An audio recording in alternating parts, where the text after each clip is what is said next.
Kalamazoo had the early lead in the first 10 minutes of this contest. In the last 10 minutes, Olivet improved their shooting percentage to 44%. And the lead by 7. Your keys of the second half here. Same as the first half. You got to get a body in them, got to make some big box outs. Rebounding is key in this half. Kalamazoo and Olivet are kind of struggling right now, getting all those boards. You got to box out. That's the number one thing. Be patient on offense. They tried to find Miller in the first half as Ewing came through and rejected a slashing Schwartz through the lane. Going out of bounds and also went off the back of Schwartz, so Olivet's going to get the ball as well from the huge rejection. Soaring almost across the rim was Ewing and just completely shattered the ball away from Schwartz. Gardner, the top of the arc, looking for Ewing. He was cutting right lane. But well recovered by Kalamazoo. Ewing to Lowry, goes left side. Look, Gardner was getting trapped. He couldn't find the rebound and went right back into the hands of Lowry. And wow, short air ball into the hands of Schwartz. Ellis is going to check back into the game for Olivet as well. Chris Cole is not particularly pleased by the air ball. Foul back at the other end by Miller. Curzan says he has his hand straight up. But Miller went right beside Curzan, and I think a little body bump may have got that called. That's the second time tonight that we've seen Miller just go right by Curzan. Curzan's not moving his feet, not staying low, and that's going to hurt him as this game progresses. We're also going to keep you updated with the women's side. Olivet is on the road taking on Calvin. Calvin, the number 2 seed in the women's side of the MIAA. Olivet at number 3, and they're 2 games back in the conference with Calvin sitting at 10-2 and Olivet at 8-4. Calvin has the lead 37-35 at the Van Dorn Arena in Grand Rapids. 1 of 2 for Miller back here at the Color Event Center, 42-36. Tanya Nugent, Travis Oberlin will guide you along here on the call. We're a minute into the second half, and Olivet has a 6-point lead. First point of the basket comes from Miller's free throw. Haas and Gardner tangle up the blocks as Ewing enters the left wing. Slashing to Gardner. Underneath, he slips, lost the ball. Schwartz obtained it. Coles wants a foul as he thought Gardner got shoved in the back as he lost his balance and slipped. Schwartz will enter the front court near his own bench.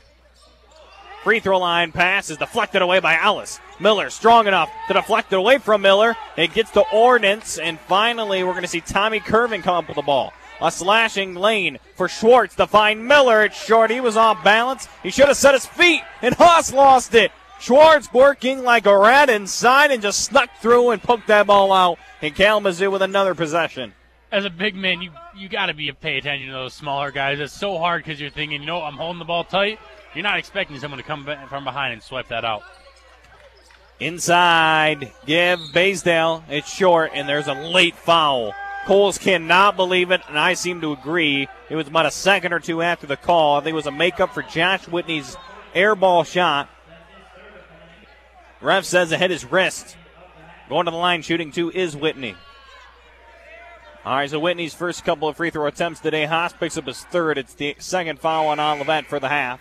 2 minutes in, and Kanako's going to have to replace Haas. He's only got 2 more left to go into the half. Chris Cole still talking with Brent Cork, the assistant coach, and Chelsea Seba there on the bench, displeased with the last call given to Kalamazoo. 2 for 2. Strikes for Whitney, 42-38. Kalamazoo trails by 4. So Kalamazoo very adamant staying with man, and Olivet's really went to swinging the ball around the arc and finding Ewing, who's been on fire today. That time it's long for Ewing. He's 5 of 8. Schwartz saves it to Miller, and Schwartz regains again. But Olivet really trying to work the arc like Kalamazoo. It worked for Ewing in the first half, but at some point you think Ewing is going to cool off. Absolutely. 5 of 7 in that first half. That was unreal. Ewing's a pretty good shooter, but that's a little bit out of his mind. Whitney and Kalamazoo still trying to find Miller. That time swarmed up by Olivet. Great outside defense. Ewing's going to feed Gardner. Wrap around. Got hit up in the air. A great swift wrap around on Whitney. Didn't see it coming, and Miller has no choice but lay the hand on the arm of Gardner along with Whitney. And they're going to call on the arm of Whitney hitting Gardner, so it's his third foul for the junior. And it'll be the first foul of the half for Kalamazoo. 17-11 into the second half. 42-38 Olivet with a 4-point lead. In and out for Gardner as he misses his first free throw attempt. Daniel Nugent and Travis Oberlin with you on WOCR. With that foul, we get to see Chase Baysdale, who who has some strokes of brilliance. Shot some poor shots selections in that first half, but he really was kind of the glue that kept them in that game as the game progressed. It's good to see him back in this half because he's going to be a big X factor for this Kalamazoo team. Gardner drills the second, a 5-point lead now for the Comets. Around the arc we go, going right to left. Near our broadcast booth and back to the Kalamazoo bench they go. Schwartz. A lot of cross-court passes. This time it's ugly. Curvin very nearly hits the line, but he saves it near our booth. 7 on the shot clock. Orwitz is going to have to find Curvin. Oh, they gave him some space, and he knocked it down. I couldn't believe it. Gardner and Walker both avoided Curvin. He's number 1 in the MIAA in three-point shooting. Gardner's going to come back down the other way and left it short. But how do you leave Curvin open with 2 on the shot clock? You can't do that. And then you can't go down and within 4 seconds of the shot clock starting, jack up the first 3 you see. That is not good basketball. That's not smart basketball. Curvin off the dribble, and he's feeling it from inside the three-point arc. We're tied back up at 43. Tommy Curvin has finally reestablished himself as a scorer in today's contest.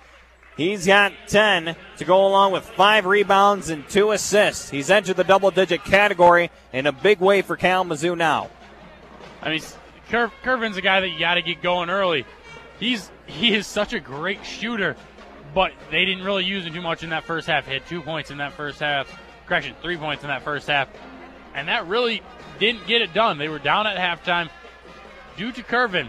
They're back in this one, 43-43. Full court, full timeout for Olivet. Their shooting percentage down to 37% as we pause for a 30-second break. Tied up here at the Cutler Event Center, 43-43 on the OC Radio Network, your home for Kemet basketball.